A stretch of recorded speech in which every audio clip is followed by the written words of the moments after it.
قمر جمیل کے زیر ادارت ماہنامہ دریافت کے شمارہ نمبر 22 میں خوشبخت شجاعت کا مضمون گلجی۔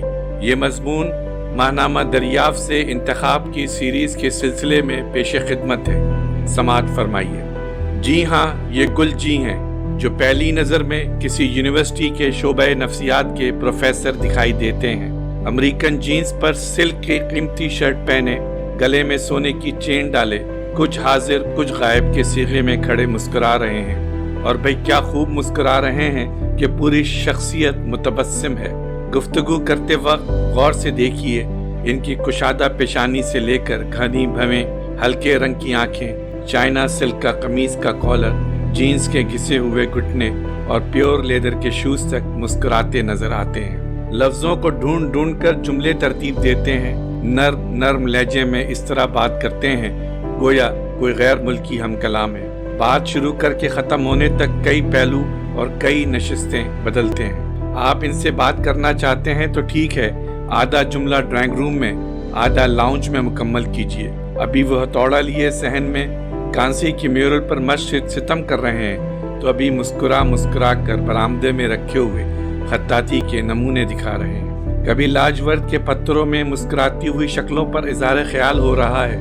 غرض گلجی ایک ہمہ جہت مصور بھی ہیں، مجسمہ ساز بھی، خطاط بھی اور نقاش بھی، جو مسلسل مصروف کار ہے اور اپنا ہنر آزما رہا ہے۔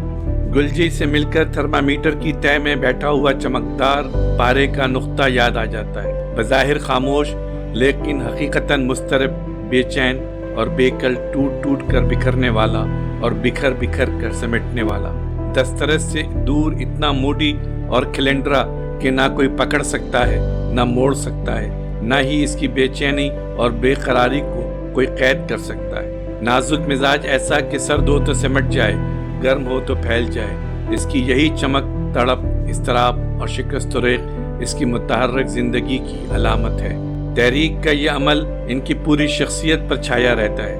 گلجی سے مل کر یہ احساس ہوتا ہے کہ گلجی انجینئر بھی ہیں اور مجسمہ ساز بھی، خطاط بھی ہیں اور مصور بھی۔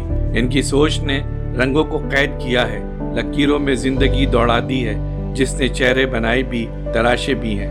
رنگوں کے تناسب اور چہرے کے خد و خال کو دوام بخشا ہے، یہی نہیں بلکہ پتھروں میں دل دھڑکایا ہے۔ چہروں کے نقوش کی پتھروں میں تلاش اور پھر پتھر سے چہرے کی تخلیق انتہائی دشوار عمل ہے۔ گلجی نے پتھروں کو پھول بنا دیا ہے، ان سے شاعری کی ہے اور فن پارے تخلیق کیے ہیں، اور یہی گلجی کے فن کی نئی جہت ہے جو ان کی بین الاقوامی شناخت بن گئی ہے۔ گلجی کے گھر میں قدم رکھتے ہی گلجی سمیت اتنی مختلف نوع اشیاء، نوادرات، شاہکار، خوبصورت پتھر، خطاطی کے نمونے، کانسی کے میورل، دھاتوں کے ٹکڑے آپ کی توجہ اپنی طرف کھینچ لیں گے، اور پہلی نظر میں یہ سمجھنا مشکل ہو جائے گا کہ یہ انجینئر ہیں یا مزدور یا خطاط ہیں یا مصور۔ سارا گھر موزیک کے کام اور مصوری کے نمونوں سے جگمگا رہا ہے۔ کہیں یہ گھر اسٹوڈیو لگتا ہے اور کہیں ورکشاپ۔ بائیں ہاتھ کی طرف خاصا وسیع اور کشادہ صحن ہے، جس میں کانسی اور مختلف دھاتیں پگھلانے اور موڑنے کے لیے ایک بھٹی ہمہ وقت محبوب کے مزاج کی طرح گرم رہتی ہے۔ گلجی کے علاوہ اور بھی کئی لوگ کام میں مصروف نظر آتے ہیں۔ جس وقت میں گلجی سے انٹرویو لینے کے لیے پہنچی، گلجی ان دنوں شاہ فیصل مسجد کے لیے کام کر رہے تھے۔ صحن میں پہنچتے ہی محسوس ہوا ہم اسپیس وار میں داخل ہو گئے ہیں۔ فیصل مسجد کے ادھورے نقری چاند اور سانچوں پر چڑھے ماہتابوں کی قوموں کے پھیلاؤ اتنی طویل و عریض کام میں مصروف گلجی کے سمجھانے کے باوجود یقین نہیں آتا تھا کہ یہ انسان کا کام ہے اور زمین پر ہی کیا جا رہا ہے۔ صحن سے آگے برآمدے اور نشست گاہ میں لاجورد کی بنی ہوئی شبیہوں میں نمایاں تصویریں گھوڑوں کی تھیں، کہیں ساکت گھوڑے حیران اور کہیں زخن لگاتا ہوا لاجورد گھوڑا، حرکت کو پتھروں میں قید کرنے کا حیران کن انداز۔ عقبی دیوار پر ایک بہت بڑی تصویر آویزہ تھی جس میں رنگ تھے، قوسیں تھیں، تکون تھے، چاندی کے ورق اور چھوٹے چھوٹے شیشے اور آئینے تھے۔ کہیں ابرق لگی تھی تو کہیں کپڑا استعمال کیا گیا تھا۔ شاہکار کو دیکھ کر اندازہ ہو رہا تھا کہ مصور تجربے کی آخری حد سے بھی گزرنا چاہتا ہے۔ گہرائی اور گہرائی کے لیے کسی شے کی ترکیب اور کسی بھی نئے انداز مصوری کو اپنانے سے گریز کرتا۔ یہی وجہ ہے کہ انجینئرنگ میں تعلیم حاصل کر کے مصوری پر مائل ہونے والا گلجی جب خطاطی کی طرف آیا تو مروجہ رسم الخط سے ہٹ کر مصورانہ خطاطی کا ایک نیا انداز ایجاد کیا۔ گلجی نے مصورانہ خطاطی اور اسٹون ارینجمنٹ کی مشرقی روایت کو دوبارہ زندہ کیا ہے۔ یوں تو یہ سب کچھ ہماری تاریخی ثقافت میں موجود تھا۔ گلجی نے درمیانی خلا کو پر کیا ہے، لیکن اجتہاد یہ کیا ہے کہ بنیادی ہیئتوں کو توڑ دیا ہے، ضرورت کے مطابق تبدیلی کی ہے، نئے انداز شامل کیے، چہرے کے خطوط بناتے وقت موزیک کے پتھروں کو خطوط کے مطابق تراشا ہے، شیڈز دیے ہیں اور پتوں کے رنگوں میں سایوں کے ساتھ ساتھ تبدیل کیا ہے۔ یہی نہیں، گلجی نے ہر میڈیم میں کام کیا، تحریری آرٹ، منظر کشی، اسکیچ، دھات، مٹی، لکڑی اور اسٹون کا استعمال، مصورانہ خطاطی، غرض مصوری کی ہر جہت اور انداز کو اپنا کر گلجی نے اپنا ایک مخصوص انداز پیدا کیا ہے۔ اتنے متفرق اور پھیلے ہوئے کام کے باوجود گلجی ایک ہستی مسکراتی شخصیت نظر آتے ہیں، ایک مسرور مطمئن انسان جس کی آنکھیں سوچتی رہتی ہیں اور ہونٹ مسکراتے رہتے ہیں، ایک انتھک مصور۔ اس کی تخلیقی صلاحیتیں نہ عمر سے دھندلائی ہیں، نہ موسموں سے زنگ آلود ہوئی ہیں اور نہ حالات سے متاثر، بلکہ وقت جیسے جیسے گلجی پر سے گزرتا جا رہا ہے ان کی انگلیوں میں برش تھامنے کی طاقت بڑھتی جا رہی ہے۔ وہ رنگوں سے اس طرح کھیلتے ہیں جیسے بچہ اپنے کھلونوں سے کھیلتا ہے۔ ایک بکھرے ہوئے مصور کو اتنا منظم دیکھ کر کسی کا قول یاد آ جاتا ہے اور ثابت ہوتا ہے کہ ہر بڑے آدمی کی پشت پر ایک عورت کا ہاتھ ضرور ہوتا ہے۔ یہ اور بات ہے کہ عورت کا یہ ہاتھ مرد کی گردن پر ہو یا کاندھے پر، یا اس نے انگلی تھام رکھی ہو۔ یہ ہاتھ ہوتا تو بہت اہم ہے، اس کے باوجود ہر وہ عورت بڑی نہیں کہلاتی جو پشت پناہی کرتی ہے، نہ ہی ہر عورت نور جہاں اور بی اماں کی طرح منظر عام تک آنے پاتی۔ پھر بھی شاید یہ بتانے کا جذبہ ہر عورت میں مامتا کی طرح لپکتا ہے، دنیا پر یہ ثابت کرنا کہ یہ تاج میں نے پہنایا ہے، یہ قلم میں نے تھمایا ہے، یہ حکومت میری تابع ہے۔ اس کا اندازہ مجھے اس وقت ہوا جب تاج محل ہوٹل کی لابی میں ایک تقریب کے دوران گلجی کی بیگم زارا عرف زرو سے میری ملاقات ہوئی۔ ایک تو ان کی شخصیت ہی کافی ایگریسو ہے، دوسرے ان کا انداز بھی اتنا ظالمانہ تھا کہ تھوڑی دیر تک میں سوائے مسکرانے کے اور کچھ نہ کر سکی۔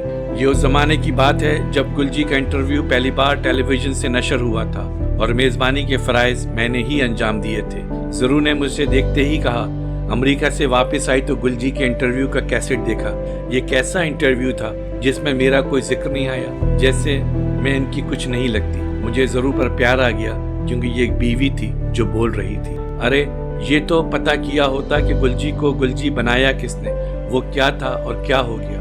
یہ ایک عورت بول رہی تھی جس سے میں ڈر گئی۔ ایک چھوٹے سے فلیٹ سے اٹھا کر لاجورد کی کان میں لا بٹھایا۔ یہ میں تھی، گلجی کی بیوی، جس نے ایک سفر طے کیا ہے، ایک بکھرے ہوئے مصور کو سمیٹ کر ترتیب دے کر بڑے آدمی سے بہت بڑا آدمی بنانا، اس کے کام کے لیے فریم ورک تیار کرنا، معاشی طور پر اس کا ساتھ دینا، یہ سب آسان کام نہیں جو میں نے کیا۔ یہ ایک سچ تھا چونکہ سچی موتی کی طرح آڑا ترچھا لگ رہا تھا۔ مجھے ان کی معصومیت پر پیار آ گیا۔ آج جب گلجی کی رقم کرنے بیٹھی ہوں تو ضرور کی شکایت دور کرنا بھی اپنا فرض سمجھتی ہوں۔ یہ حقیقت ہے کہ گلجی کی اہلیہ ایک ہمہ صفت خاتون ہے، اس میں شبہ نہیں کہ گلجی کا کام بہت وسیع نوعیت کا ہے۔ ان کی تخلیقات میں ایک پھیلاؤ ہے جس میں آرٹ، کرافٹ، پتھر، لکڑی، رنگ، لوہا، ہر چیز شامل ہے۔ ایسا کام ایک آرگنائزڈ ورکشاپ چاہتا ہے۔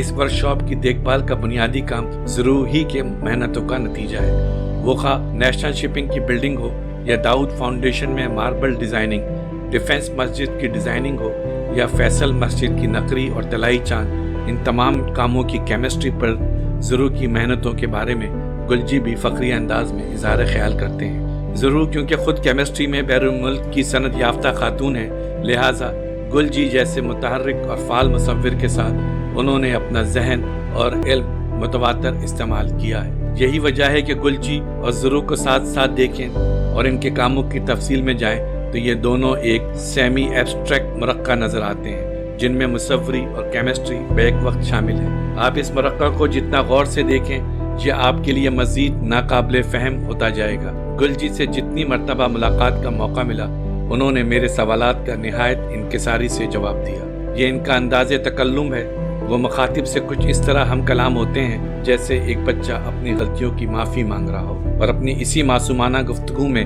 فن مصوری کے رازائب سربستہ کھولتے چلے جاتے ہیں۔ اس وقت شاید انہیں خود بھی یہ اندازہ نہیں ہوتا کہ وہ کتنی قیمتی بات کہہ گئے ہیں۔ بچوں کے سے انداز میں باتیں کرتے ہیں اور اپنی بات کا خود ہی لطف بھی اٹھاتے جاتے ہیں۔ خوش بخت، آپ تو انجینئر تھے، مصور کیسے ہو گئے؟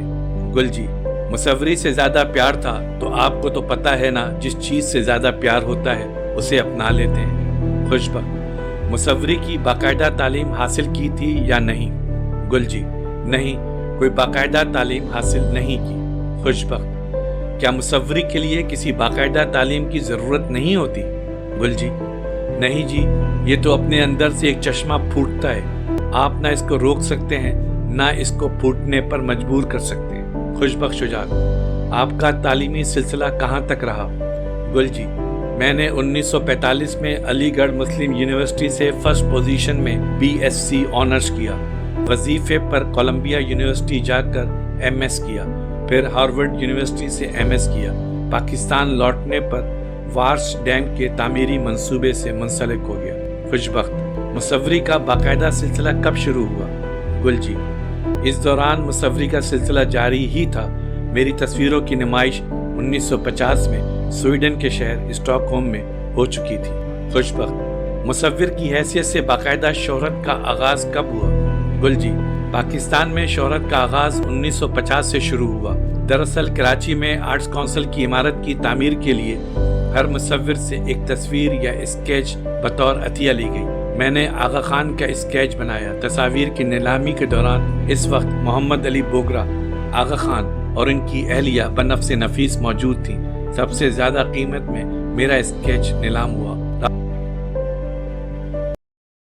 سامعین کرام، آپ نے اس ویڈیو کا پارٹ 1 ملاحظہ کیا۔ اس ویڈیو کا بقیہ حصہ ہمارے آئندہ آنے والے پروگرام میں پارٹ 2 کے طور پر سماعت فرمائیں۔ امید ہے آپ کو پسند آئے گا۔ شکریہ۔ ہماری ویڈیوز کو لائک اور شیئر ضرور کریں، اور اگر آپ اس چینل کے سبسکرائبر ہیں تو ہماری طرف سے شکریہ قبول فرمائیں، اور اگر آپ نے اب تک سبسکرائب نہیں کیا تو اس چینل کو فوراً سبسکرائب کر لیں اور بیل آئیکن سے notification for all per click کریں تاکہ آئندہ آنے والی ہر نئی ویڈیو آپ کو مل سکے۔ شکریہ۔